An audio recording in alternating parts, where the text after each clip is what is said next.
कहानी है रामलाल की, जो छोटे से नाश्ते के ठेले पर कचौरी सब्जी बेचकर अपने परिवार का पालन करता था। उसके साथ पप्पू नाम का एक लड़का भी काम करता था। रामलाल की कचौरी पूरे कस्बे में मशहूर थी। लोग दूर दूर से उसकी दुकान पर आते थे।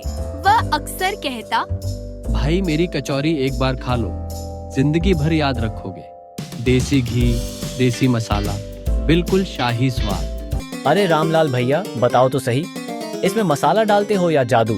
स्वाद ऐसा है कि जीभ बार बार वापस बुला लेती है। भाई तुम बस कचौरी खाओ, बाकी सवाल मत करो, वरना मसाले से भी ज्यादा गरम जवाब मिलेगा। रामलाल हर सुबह ठेला लगाता और शाम तक उसका एक एक सामान बिक चुका होता। काम खत्म, ठेला समेटा और फिर चैन से घर लौट जाता। अगले दिन सुबह का समय था। अरे रामलाल चाचा, आज तो दुकान ऐसे चमकी जैसे दिवाली हो। हफ्ते का खेल खत्म हुआ, अब हफ्ते की गड्डी मेरी झोली में रख दीजिए। पप्पू बेटा, तू जानता है ना, पैसे ऐसे भागते हैं जैसे बरसात में छत से पानी। बस एक हफ्ता रुक जा, फिर तेरी झोली भर दूंगा। चाचा, एक हफ्ते तक मैं क्या खाऊं? हवा पानी पर जीऊं क्या? घर में भी सब इंतजार में बैठे हैं। काम कर या मत कर, मुझे फर्क नहीं पड़ता, लेकिन याद रखना, इस हफ्ते की गड्डी तेरे हाथ तक नहीं पहुंचेगी। रामलाल की दुकान रोज चमकती रहती थी। धंधा खूब फल फूल रहा था, लेकिन पैसे के मामले में वो बेहद लालची था। हर समय यही सोचता रहता कि कहां से कुछ बचाया जाए। उसकी दुकान के ठीक बगल में गोपीनाथ का ठेला था, जिस पर खस्ता जलेबी की खुशबू बिखरी रहती थी। गोपीनाथ मेहनती भी था और ईमानदार भी, पर किस्मत ने उसका साथ नहीं दिया। लोग जानते पूछते हुए भी रामलाल की दुकान पर ज्यादा जाते और यही बात गोपीनाथ के दिल को चुभती थी। शाम ढलते ढलते वो अक्सर अपने ठेले के पास बैठा उदास हो जाता। सोचता, मेहनत तो मैं भी करता हूँ, पसीना बहाता हूँ, पर न जाने क्यों लोग मेरी चीजों को पसंद ही नहीं करते। सब रामलाल के पास जाते हैं, मेरी दुकान खाली रह जाती है। रामलाल की दुकान की रौनक ने गोपीनाथ के ठेले की चमक छीन ली थी। नतीजा ये कि उसकी दुकान पर कोई आता जाता ही नहीं था। सुबह होते ही रामलाल का ठेला सज गया। कचौरी की खुशबू से गली महक उठी। भीड़ उमड़ती गई, कमाई बढ़ती गई और उसी के साथ बढ़ता गया उसका लालच, जैसे पेट कभी भर ही न पाए। दिन भर की भीड़ भाड़ के बाद शाम को जब रामलाल ने ठेला समेटा, तो जेब में खनखनाते सिक्के और चेहरे पर चमक थी। ठेला खींचते हुए वह धीरे धीरे घर की ओर चल पड़ा। दिन भर में ढेर सारा पैसा कमाता हूँ, पर आधा तो सामान खरीदने में ही उड़ जाता है। अब सोच रहा हूँ, ऐसा क्या करूँ कि मुनाफा मेरे हाथ में सबसे ज्यादा रहे। बैठे बैठे गहरी सोच में डूबा रहता है।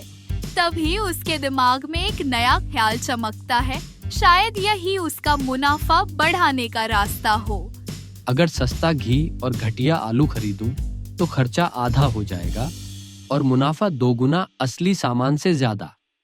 हाँ, आज सोते हैं, कल सुबह उठकर नकली सामान खरीदने निकलेंगे। दिन भर की चालाकियों के बाद रामलाल आखिरकार फिर सो गया। अगले दिन सुबह रामलाल ठेला लेकर घर से निकलता है। रास्ते में एक दुकान से नकली सामान खरीद लेता है और फिर आगे बढ़ता है अपनी योजना को अंजाम देने। ठेला लगाते ही रामलाल ने कचौरी तलना शुरू किया। खुशबू गली में फैल गई, ग्राहक आते गए और बिक्री अपने आप बढ़ती चली गई। कोई भी यह नहीं जान पाया कि ये कचौरी नकली सामग्री से बनी है, लेकिन रामलाल की जेब भर रही थी। लेकिन पप्पू की आंखें हमेशा सतर्क रहती है। वह तुरंत समझ जाता है कि ये कचौरी नकली सामान से बनी है और रामलाल की चालाकी उसे छुप नहीं पाती। चाचा, ये सामान आप कहाँ से लाए? हाय रे, ये तो बिल्कुल नकली लग रहा है। पहली नजर में ही सब साफ साफ दिख रहा है। नकली सामान है तो क्या हुआ, लोग तो कुछ समझ ही नहीं पाएंगे। बस चुपचाप अपना काम करते रहो, ज्यादा दिमाग मत लगाओ। अगर ये राजा सबको पता चल गया तो हमारी कहानी खत्म समझो।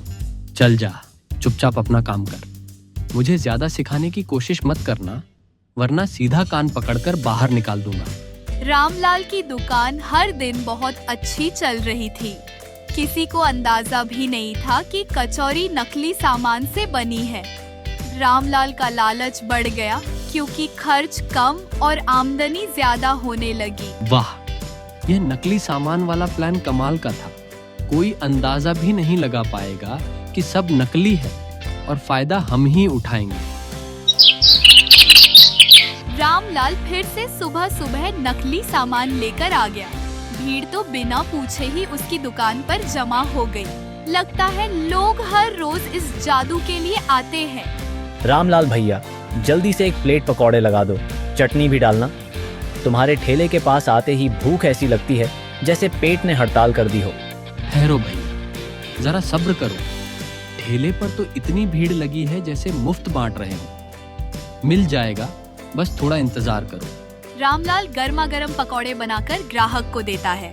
ग्राहक स्वाद लेता है, खुश होकर खाता है और फिर अपने घर की राह पकड़ लेता है। घर में कदम रखते ही उसका चेहरा अचानक बिगड़ गया। पेट में तेज दर्द की लहर दौड़ी और वह समझ ही नहीं पाया आखिर ये हुआ क्या। अरे बाप रे, ये मेरे पेट में क्या हो रहा है? अभी अभी पकोड़े खाए थे और अब लगता है जैसे पेट में आग लग गई है। गांव का नजारा एकदम अस्पताल जैसा हो गया था। हर घर से कराहने की आवाजें आ रही थी, लेकिन किसी को जरा भी अंदाजा नहीं था कि ये सब रामलाल के ठेले के पकौड़ों की वजह से हुआ है। रामलाल चाचा, ये आप बहुत गलत कर रहे हो।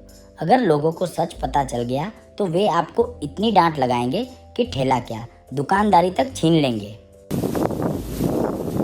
सुबह की ठंडी हवा में गांव के लोग चौपाल पर इकट्ठा थे। कोई चाय घूंट रहा था तो कोई अखबार के पन्नों पर नजरें दौड़ा रहा था। बातें चल रही थी, छोटी सी बड़ी सी, सबके अपने किस्से। कहते हैं रामलाल की दुकान पर कदम रखते ही लोगों की तबीयत बिगड़ जाती है। कोई नहीं जानता क्यों, पर पूरा मोहल्ला धीरे धीरे डरने लगा है। भाई, तेरे कानों तक जो बात पहुंची है वही मेरे कानों में भी गूंज रही है। लगता है रामलाल कोई बड़ा खेल खेल रहा है। गपशप में डूबे लोगों को क्या पता था कि थोड़ी दूरी पर खड़ा गोपीनाथ उनकी हर बात गौर से सुन रहा है। अरे भाई, ये मैंने भी नोटिस किया है। रामलाल का पकोड़ा खाओ और फिर सीधा बिस्तर पकड़ो।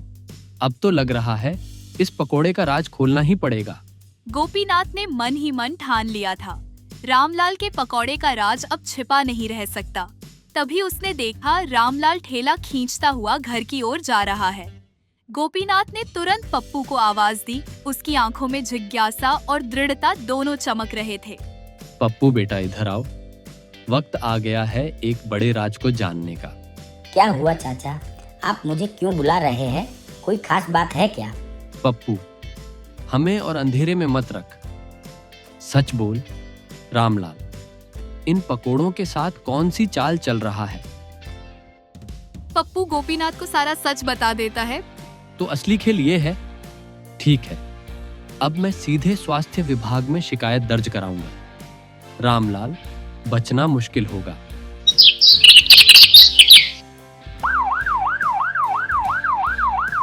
गोपीनाथ की शिकायत के बाद सुबह सुबह इंस्पेक्टर आधम का मूछें इतनी कड़क मानो नारियल फोड़ दे और आवाज इतनी भारी कि लोगों को लगा रेडियो का लाउड स्पीकर चल रहा हो। ध्यान से सुन लो भाइयों, आज दुकान दुकान छानबीन होगी। जो नकली माल बेचते मिल गए, समझो फ्री का टिकट मिल रहा है जेल यात्रा का। रामलाल का पसीना छूट गया। साहब, मेरे पास ना दौलत है ना ताकत, बस भूख और गरीबी है। मुझे छोड़ दीजिए, वरना मेरा घर उजड़ जाएगा। भीड़ के बीच खड़े पप्पू पर इंस्पेक्टर की निगाह पड़ी।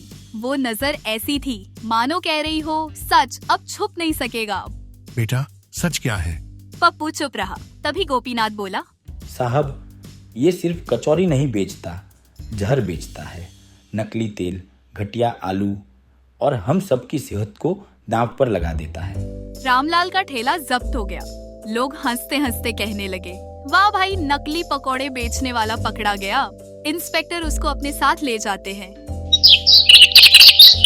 गोपीनाथ की ईमानदारी की खबर पूरे कस्बे में फैल गई। उसकी जलेबी और पूड़ी की बिक्री इतनी बढ़ी कि उसे 3 लड़के रखने पड़े। पप्पू भी वहाँ शामिल हो गया। गोपीनाथ भैया, आपका बहुत बहुत शुक्रिया। अगर आप शिकायत नहीं करते तो हम सब आज बीमार पड़ जाते। अब भूख भी बहुत तेज है। एक प्लेट खस्ता जलेबी तो लगाइए। कोई बात नहीं। हाँ, ये तो मेरा कर्तव्य था। अब आपकी खस्ता कचौरी का स्वाद चखने का वक्त है। गोपीनाथ ने कभी ईमानदारी का हाथ नहीं छोड़ा। इसी ने उसे जीत दिलाई। वहीं लालच ने रामलाल को बर्बाद कर दिया। याद रखो, ईमानदारी हमेशा जीत दिलाती है और बेईमानी सिर्फ हार।